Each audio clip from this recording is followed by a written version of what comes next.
Hello， 大家好，我是华志雄。本期视频临时起意，我本来要拍宗申的魔方，但是赛克龙600包包到车了，那必须来期视频了。这真的是啊，有心栽花花不在，功成之下我最强。我最近中了什么毒啊？功成之下我骑巡航，赛克龙变成复古模样，多一个选择，少一份彷徨啊！国产复古巡航车这2年其实非常火热，但是极致的有个性的单座版本的包包车型还是比较少的。那此时入局的宗申赛克龙这台车能给我们带来什么样不一样的体验呢？今天跟着我的视频一起来看看吧。好，我们首先来展示一下赛克龙600包包的骑乘三角啊，它的坐高数据是750，那还是非常友好的，基本上不挑骑士的腿长了。好，我跨上来给大家做一个参照。我今天的身高170，臂展170，饭后体重75公斤。那我坐上来还能把减震压下去一丢丢啊。双腿自然垂直的话，可以做到全脚掌着地，腿部还有一些弯曲的余量。脚踏位置在这里踩上来，大家看一下，呈一个自然的弯曲状态。它的脚踏位置没有特别的靠前，我觉得整体骑乘还是比较舒适的。握把挺宽的，上半身很直立，肘部有一点弯曲的余量。那么日常骑行穿梭呀，这种从容的感觉，我觉得都是可以给到你的，对吧？哎，这个感觉姿势。如果长时间骑行的话，应该也还行啊，好吧？那么主驾的部分咱们就展示到这里，接下来我们给大家展示一下副驾驶啊。哎呦，给，你这样的话，我可要无座取闹了。哦，不对，我知道了，给，这个车是你给我买的，哇，你对我真好呀！你这样的话，你老婆知道了不会生气吗？好了，那骑乘三角的部分咱们就展示到这里啊。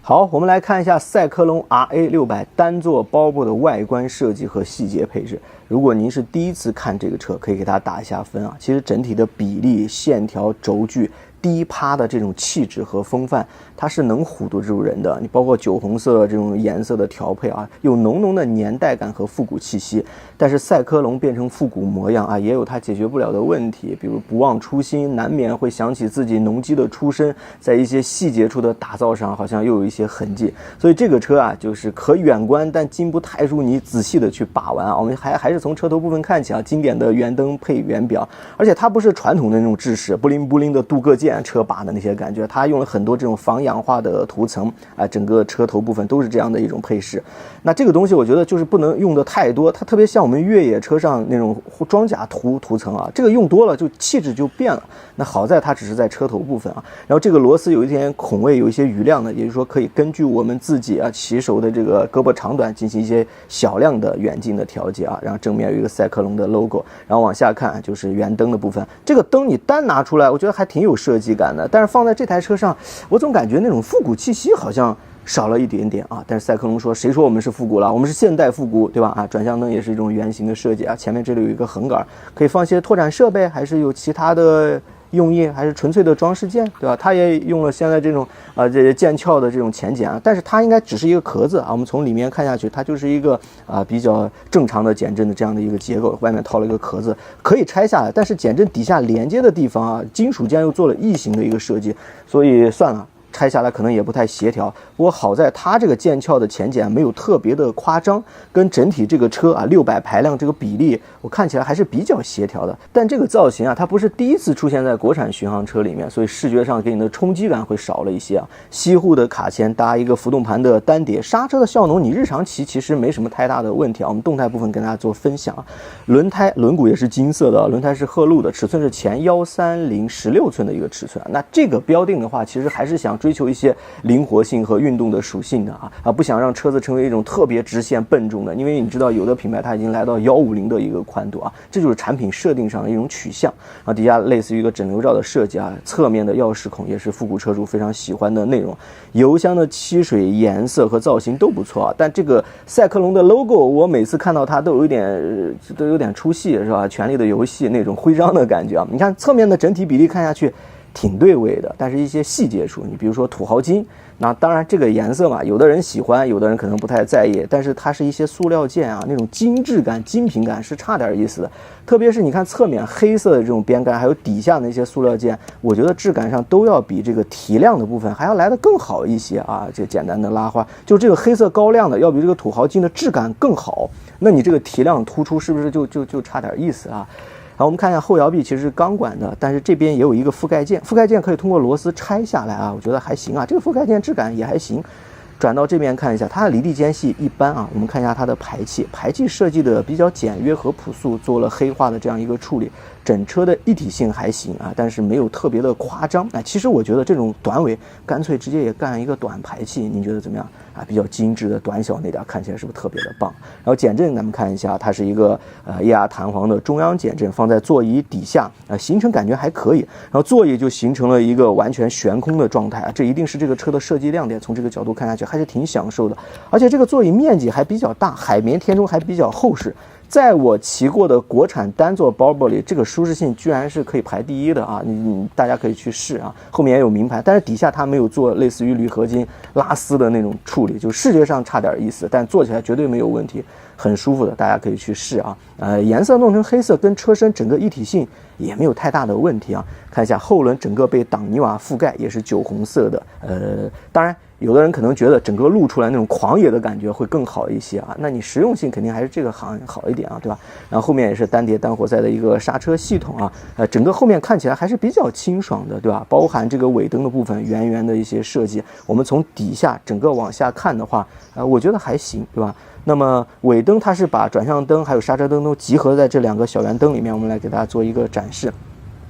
对吧？有一个外圈是红色的啊，大概就是这个效果，比较简单精炼的感觉啊。转到这边我们看一下啊，皮带传动，现在国产的巡航车基本上都用到这样的一种配置，舒适性上是有一些提升的啊。这个也是后摇臂的一个塑料件，大家喜欢的话也可以把它拆掉，然后再把那个后挡泥瓦也一起拆掉，把钢管这些漆都给它弄掉，搞成那种生锈的颓废的工业风格，是吧？什么颓废的工业风格？那就是回归农机，你当我不知道对吧？啊，开玩笑啊。前面的挂挡杆其实可以加一个后踩的，可以吸引一些像我这样上了年纪的骑士，对吧？啊，角度也可以通过螺丝来进行调节，然后侧面还有一个 USB 的充电口啊，这个东西有就比没有强。那万一我要去小小的 happy 一下，插一个手机啊，路途比较遥远的话，还是 OK 的啊，也有一个防雨罩，对吧？一些小的设计没什么太大问题。然后转到上面，我们来看一下它的第一视角，整个第一视角看下去还是比较清爽和干练的啊。我们先从油箱部分看起啊，油箱是14.5升。然后侧面这水滴型的这种质感也没有一些乱七八糟的拉花，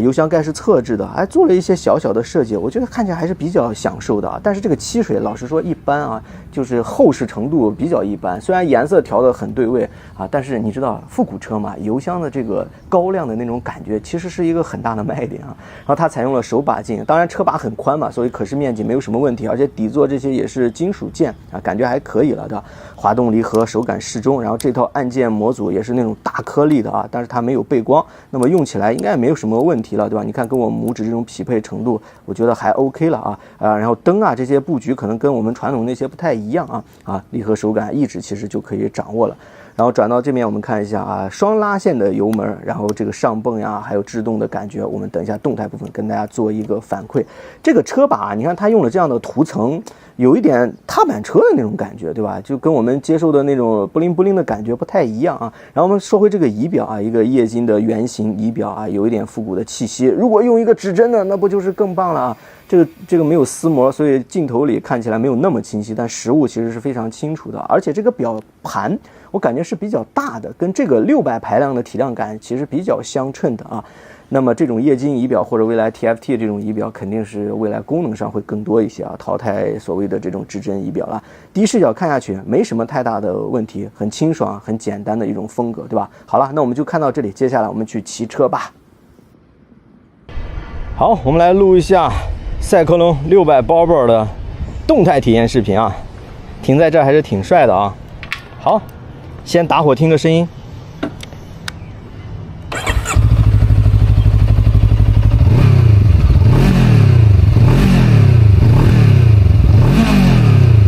声浪怎么样？还挺浑厚啊，我们开起来聊啊。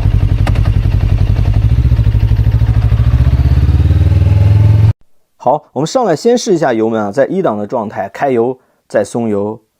开油再松油给身体的拉扯感还是比较强的，用现在的话说，就油门有一点窜啊，有点闯动的感觉但其实还好了，因为你考虑到它有60匹的马力，这个车绝对不是它外观上看起来那么恬静、甜美、复古那种气息，其实它有点小钢炮的意思我第一把拉上去，甚至被这个动力还吓了一跳。然后整个车身的灵活性适中谈不上特别优秀，特别是对比同级别那些以操控见长的车那它的轴距已经超过了1.5米嘛整个感觉你左右这样翻一下还是挺跟手的，但是龙头的感觉是比较生涩的，不知道大家能不能 get 到。我怀疑跟它前减的这种结构就重量上去了，就是你看它车把很宽嘛，我在拐弯的时候直接一推本来就过去了但是你觉得推的过程当中阻力是有点大的，轮胎130可能也有一些影响吧，就这个车的整体驾驶风格还是比较偏向沉稳的那种感觉好，我们现在切到2档加一把油注意，其实我因为这个地面的原因，我没有给多少的刻度你看马上一下子就速度就起来了，这个车动力储备应该还是挺猛的，虽然是一台巡航车，但是它用的就是诺顿560那个发动机嘛，这个发动机的能力其实还是比较强悍的好，我们来试一个工况，就是低转低速的骑行现在是2000多转2、3、4、5咱们都试一下通过这样的感觉，我觉得声音其实是不太好听的，我觉得如果2000转再低一点的话，来到3、4档感觉要脱档那个声音就哒哒哒哒哒哒哒哒这个发动机还是不太适合这样的一种工况来骑行我们直接拉起来，或者你已经档位比较高的话，需要动力请求，赶紧还是减档吧，对吧？这样的话我觉得更符合它的发力特性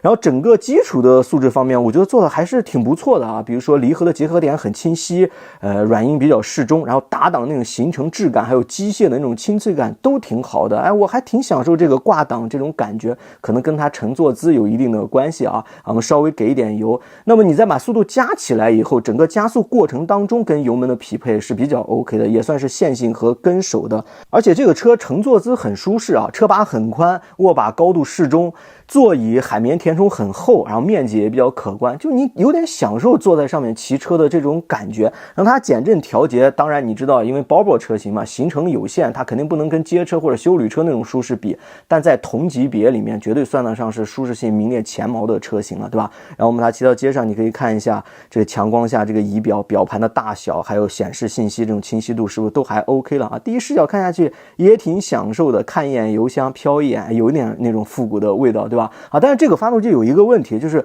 我不知道是个案还是怎么回事，我骑到4、5千转的时候震动就来了，而且震动是从车把处传过来的，这有点恼人，因为作为一台巡航车嘛，4、5千转也算是我们经常遇到的一个工况了这里是一个封闭的断头路，我们拉一把感受一下。长度有限，2档马上就要破百了，所以560这台发动机不管是响应速度还有马力给你身体上那种拉扯感都没有问题的。我们日常骑行虽然你骑的是一个 Volvo 车型但搞不好一般的车还真骑不过你这个东西有点扮猪吃老虎的那种感觉了，对吧？好，我们在这条直路上也来试一下刹车我们先把速度拉起来感受一下，拉一把。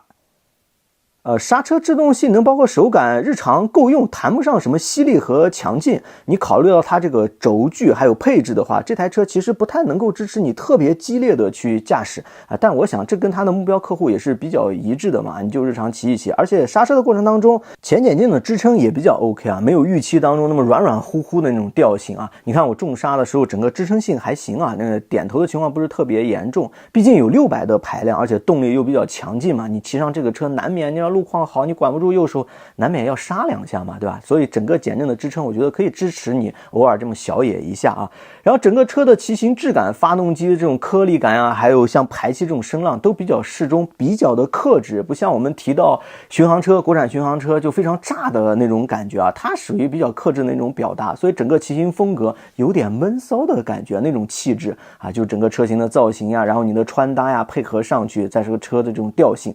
通过别人的视角来看你但其实你有能量的，崩一下的话也不一定会输给别人嘛，所以就是有点扮猪吃老虎闷骚的那种感觉然后发动机比较恼人的就是4、5千转震动，车把这些地方是比较多的，那可能如果你想要一个比较安静的骑行过程的话还需要频繁的换挡，那来到4、5千转我们就直接升档就可以了啊。好在这个发动机前段其实动力储备啊这些没什么太大问题啊，日常骑行还 OK 了，还 OK 了啊。那么赛克隆其实从这台车上我看到了一些变化，你知道早些年赛克隆出的那些车总是有一种浓浓的大叔风啊，但是这2年赛克隆啊，包含这个啊 RA600呀，还有像一些自动挡的尝试，包含今天我本来要拍的那个宗申的魔方，对吧？还有什么墩墩、泡泡那些迷你车，你总感觉它好像在尝试着要年轻化，要去讨好年轻用户啊。不管怎么说，外观上希望能够做到时尚一点，然后个性化的车款能够多推一点。其实这个车这个排量，未来因为不知道它现在售价是多少啊，但是应该也要是卖2万多嘛，你参考同级别，其实注定了这个车还是小众用户的一种选择嘛。但是赛克隆愿意来打造这个车，我觉得是可以看到他内心啊寻求变化，渴望融入啊，争夺更多的份额的那种积极的一些层面嘛，对吧？那这个车具体怎么样，还是欢迎大家到线下去骑乘啊。